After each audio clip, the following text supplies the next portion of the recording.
The continuous voter registration has been on for a while, and the question as to whether or not the turn-up or the turnout has been impressive has been one of the strands in this conversation.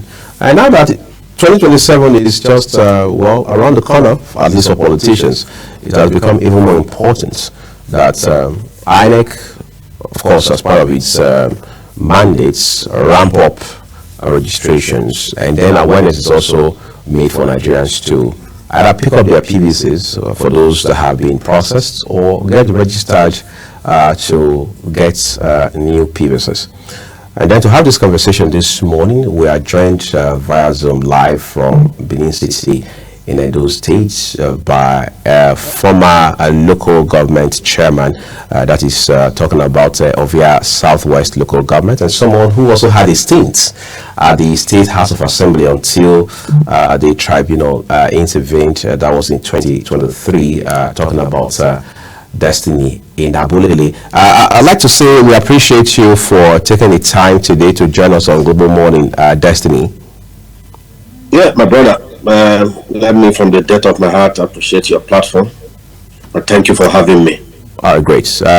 My colleague Priscilla and I are just going to engage you for the next couple of minutes. But I think one place to start from is the continuous voter registration being driven by the Independent National Electoral Commission. Of course, this is not the first, even though we understand for many persons, the assumption is that it is the 2027 general election that is essentially the motivating factor in this regard. Would you like to share with our viewers what your assessment of this process so far is? Yeah, let me appreciate Nigerians for yet another, very wonderful Ember month, September, and this is the first month of the Ember. I want to salute them for their courage, for their resilience above all. You see, my brother, I must be very frank with you. At times I'm a little bit constrained because I love calling a spade a spade. That's one of my constraints. That's one of my constraints. Yeah, I must be very frank. You see, what we have in this country, as we speak very just now, at least I know since 1999 to date, I have been following, the political, evolution or the political movement or the democratic process development. I have been following it up since 1999 to be very precise. I've been active, not as a political or a politician, let me put it that way, but as an observer and a very active participant from the civil society angle. As a man who has, fronted an NGO, a participant, one-time PRO of LNGO in Edo State, later secretary of LNGO, and later president of LNGO. So I think I should have the very, robust information, very valid information when talking about the path of the INEC and the electorate vis-a-vis the political animal. Those are the players, quote unquote, the politicians. You see, what we have seen of late, to be very precise, what is going on now, the charade in the name of, and that's why I said I would love to call a spade a spade. I don't think I will be able to try to see how I'll be able to, I don't know, but I'll call a spade a spade. That is it. You see, the charade that is going on now in the name of, say, voters registration.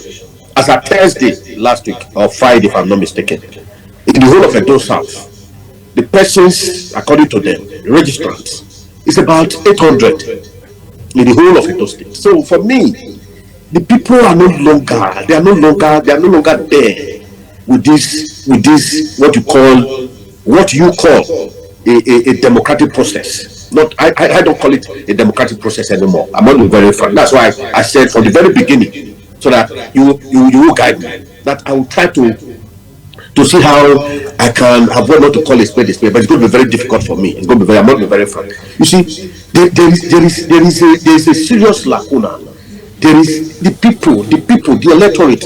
Permit me. You see, when we are talking about politicians, how many percentage are the politicians in all of this? How many percentage? At times, from the last statistics, I doubt whether they are even up to 10% of the Nigerian population. For me, the people are no longer in tune with this democratic process. What you people call a democratic process. A case in hand, I happen to be in River State in this their what you would call again local government election.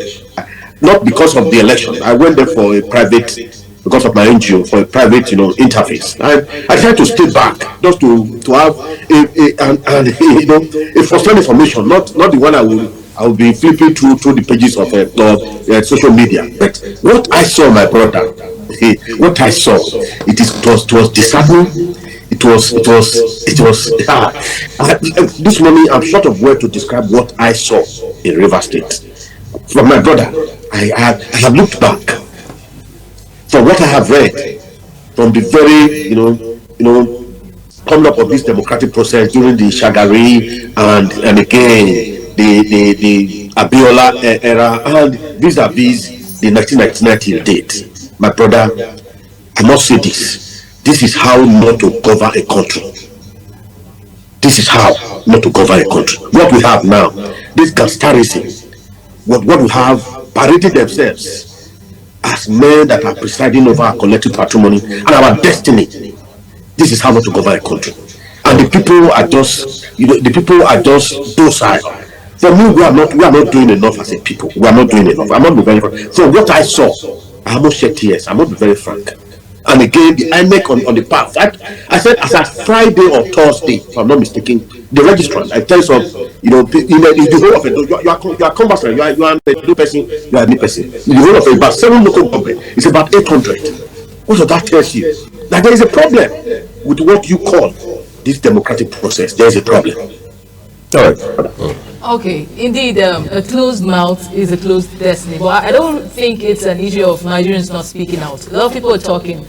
Some persons, it's a case of some person's voice, or their voice is higher or louder than other people's voices. And then we see in Osun State that they have recorded the highest number of pre-registration and surpassing what the new registration we had in both the last 2 elections.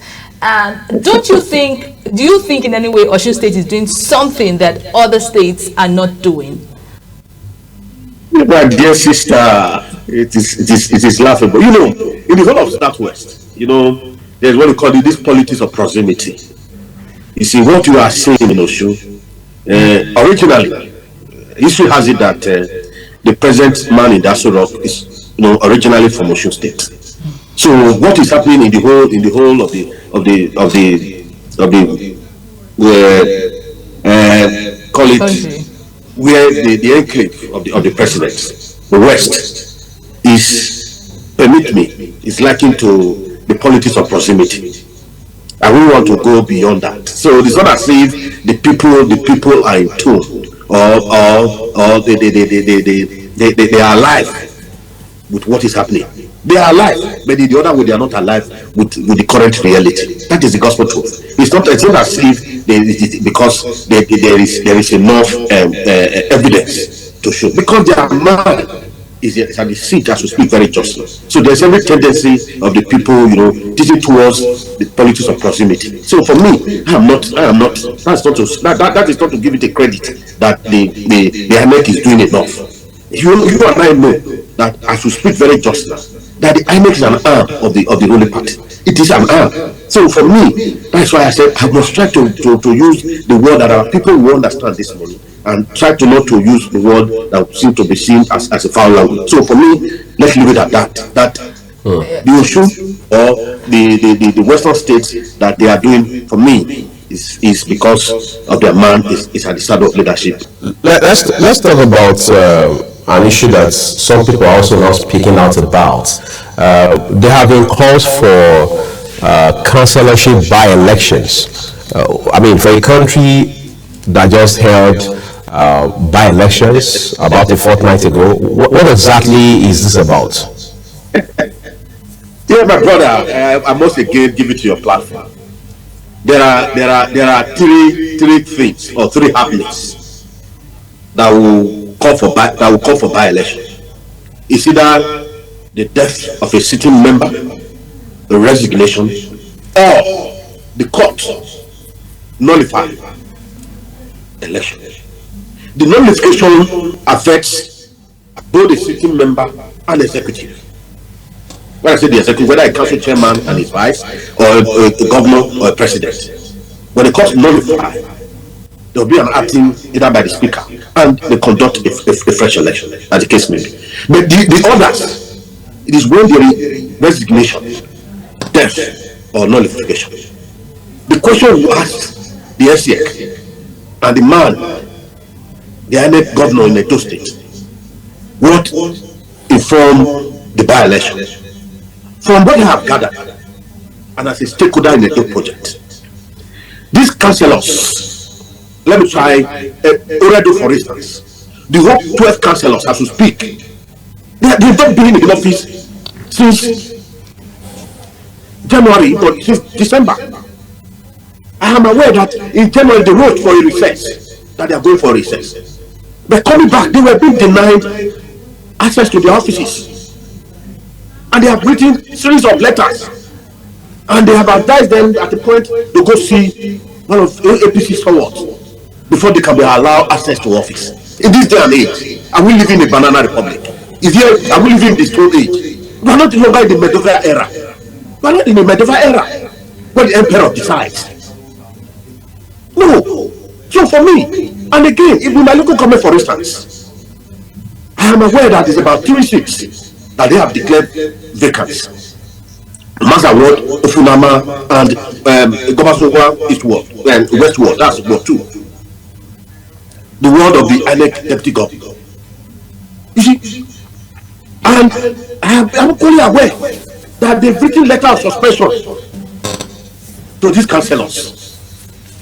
I have a copy. So for me, what are the bases? According to, as put it by the Constitution, is that a resignation, death, or nullification? What Nigeria should be asking this charade, you see, this is rascality taken too far. If we allow this to fly without us, speaking in unionism or in unison to condemn this act of gangsterism and rascality, my brother, the days are ahead, the months are ahead, the years are ahead, blinks for all of us. All right. I think there's so much I would have loved us to talk about. Maybe community issues that have to do with, even your party, the PDP. A lot has happened there the last 1 week and so on. But time will fail us to go into all that. At this point, we want to appreciate you for your time. Destiny and Abolele, former council chairman and former member, Edo State House of Assembly, for coming on the program today. Always my pleasure. Sincerely appreciate your platform for at least, letting me to lend my voice as they evolve. Once again, I appreciate it.